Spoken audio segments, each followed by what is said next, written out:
সরকারি স্কুলের গৃহশিক্ষকদের গৃহশিক্ষকতায় নিষেধাজ্ঞা, কড়া বার্তা কলকাতা হাইকোর্টের। কলকাতা হাইকোর্টের কড়া নজরদারি সত্ত্বেও নির্দেশিকা উপেক্ষা করে রাজ্যের সরকার ও সরকার পোষিত স্কুলের শিক্ষকদের একটি অংশের মধ্যে প্রাইভেট টিউশন পড়ানোর প্রবণতা অব্যাহত রয়েছে। চাকরির পাশাপাশি অতিরিক্ত উপার্জনের উদ্দেশ্যে সরকারি বিধি ভাঙার এই প্রবণতা বন্ধ করতে এবার কঠোর পদক্ষেপের বার্তা দিল হাইকোর্ট।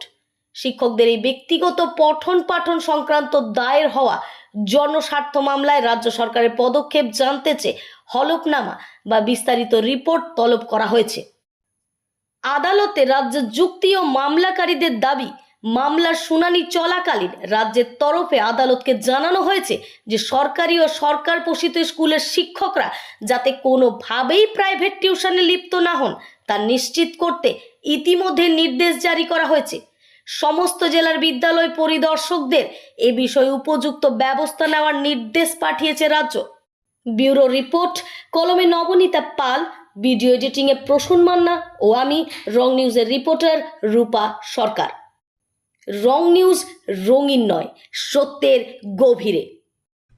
আপনারা দেখছেন রং নিউজ, রঙিন নয়, সত্যের গভীরে। সাহিত্য থেকে রাজনীতি, খেলা থেকে বিনোদন, আপনার পছন্দের খবর।